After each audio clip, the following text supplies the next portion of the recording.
जिल्हा सामान्य रुग्णालयाचं काम जोरात सुरू आहे। आता आपण पाहणी केलेली आहात, केव्हापर्यंत हे रुग्णालय रुग्णांच्या सेवेत दाखल? ठाण्याचे सुपुत्र शिवसेनेचे मुख्य नेते आदरणीय एकनाथजी शिंदे साहेब यांचा ड्रीम प्रोजेक्ट म्हणून ज्याच्याकडे बघितलं जाते तो ठाण्याचं सिव्हिल हॉस्पिटल आणि सुपर स्पेशालिटी हॉस्पिटल या कामाची गती आदरणीय साहेब मुख्यमंत्री असताना सुरू झाली आणि अतिशय वेगाने हे काम सुरू आहे। काम अंतिम टप्प्यात आहे। आज सुद्धा आरोग्यमंत्री म्हणून मी येथे येत असताना एका महिन्याभरामध्ये याचं लोकार्पण कसं करता येईल, त्यासाठी काय उणीव आहेत, अजूनही किती गतिमान काम करायला पाहिजे, याच उद्देशाने इथं आलोय।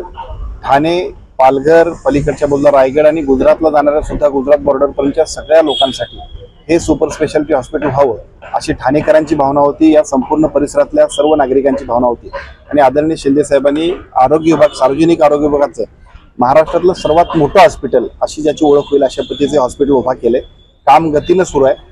MSCBचं काम आहे, बाकीची आणि शेवटच्या टप्प्यातली जी काम आहे त्या सगळ्याची सुद्धा पूर्तता लवकरात लवकर व्हावी याच उद्देशाने आज या ठिकाणी आपण भेट दिली आहे। त्यामुळे मोठी सुविधा या ठिकाणी आरोग्यासाठी मिळणार आहे।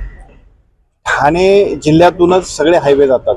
आपण बघितलं असेल, गुजरात हायवे असेल, कोकणला जोडणारा रस्ता असेल, पलीकडे लोणावळ्याकडून तिकडे जाणारे रस्ते असतील, या सगळीकडे जाणाऱ्या रस्त्यांपासून साहजिकच ऍक्सिडेंटच्या वेळेला सुद्धा हेलिपॅड इथं उपलब्ध असावं ही सुद्धा कन्सेप्ट इथल्या सगळ्या ठाणेवासियांची होती। त्यामुळे हेलिपॅड सुद्धा इथं उभा केलेला आहे आणि मला असं वाटतं की या सगळ्याचा उपयोग भविष्यकाळात सर्व नागरिकांना होणार आहे। सर, आरोग्याच्या दृष्टीने ठाणे जिल्ह्यातले जे रुग्ण आहेत ते मोठ्या प्रमाणात आहेत, त्यांची कशा प्रकारे सोय? 960 बेड्स आहेत, अतिरिक्त बेड्स काही वाढवण्याची तरतूद काही आपण केलेली आहे? मुळातच 350 बेडचं पूर्वीच हॉस्पिटल होतं आणि आता आपण 900 बेडवर निघालो। त्यामुळे या सगळ्या गोष्टींची पूर्तता निश्चितपणे होणार आहे। पण त्याचबरोबर सुपर स्पेशालिटी ही सुद्धा साहेबांची संकल्पना आहे आणि सुपर स्पेशालिटीच्या माध्यमातून शहरातल्याच नव्हे तर संपूर्ण 3-4 जिल्ह्यातल्या सगळ्या लोकांना रेफरल सर्व्हिसेस ज्या आहेत, आज सुद्धा बऱ्याचशा लोकांना मुंबईला जावं लागतं, या सगळ्या गोष्टी इथंच थांबतील। लोकांना खूप चांगल्या पद्धतीचा फायदा होईल। याच उद्देशाने या ठिकाणी या सुपर स्पेशालिटी ठाणे सिव्हिल हॉस्पिटलची आपण सुरुवात करू। मेडिकल कॉलेजची देखील या ठिकाणी संकल्पना असणार आहे, त्यामुळे नर्सेसला देखील चांगली सुविधा असणार, कशा प्रकारचे असणार?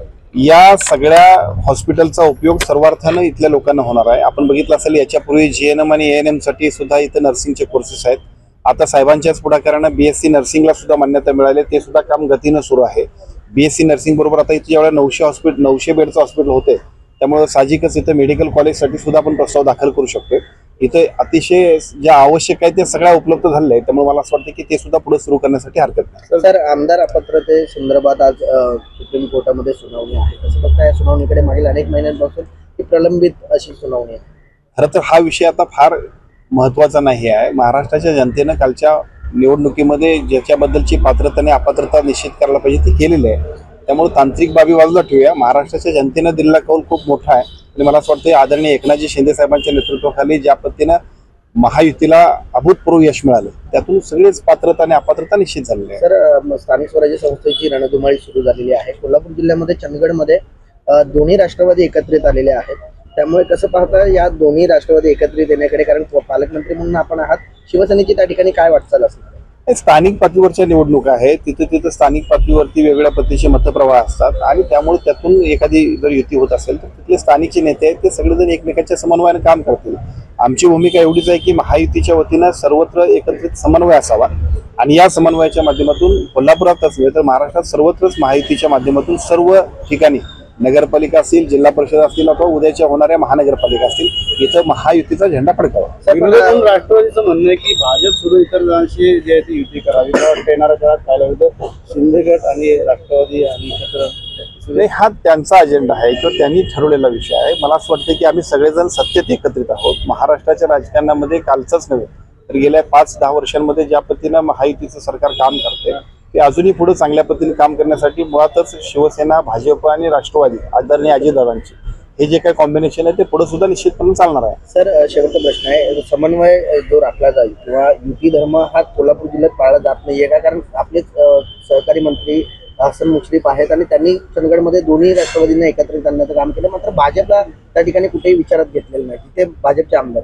नाही। माझी आपल्याला तेच सांगणं आहे आता की स्थानिक पातळीवरती छोटी मतमतांतर असतात. शेवटी महायुती म्हणून आम्ही सगळेच जण ह्या सगळ्या युतीमध्ये समन्वयानं काम करावं अशा पद्धतीची अपेक्षा ठेवून आहोत.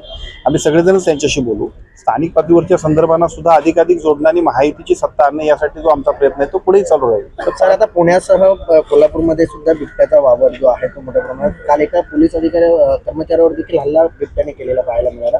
कशा प्रकारे त्या ठिकाणी वन खाते असेल किंवा पोलीस कर्मचारी हे त्या तैनात करण्यात आले? नाही, खरं तर शहरामध्ये ज्या पद्धतीने काल बिबट्या घुसला, पुण्यामध्ये सुद्धा तीच परिस्थिती उद्भवली. हा थोडासा चिंताजनक विषय आहे.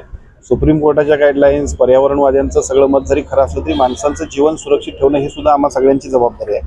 त्यासाठी काही कडक अजून सुद्धा निर्णय घेणं किंवा निर्णय म्हणण्यापेक्षा कोर्टाच्या निदर्शनास आणून देऊन काही गोष्टींमध्ये पुढे जाणं आवश्यक आहे. अन्यथा जे प्राणी जंगलात आहेत ते जर काय मानवी वस्तीत घुसले तर काय होऊ शकते त्याचं उत्कृष्ट उदाहरण दोन्ही ठिकाणी आपण बघितलं. अशा गोष्टी खूपच त्रासदायक होऊन जातील. दिल्ली ब्लास्ट नंतर अनेक ठिकाणी सुरक्षा वाढवण्यात आलेली आहे. पाहायला गेलं तर महाराष्ट्र देखील कनेक्शन आता समोर येतं.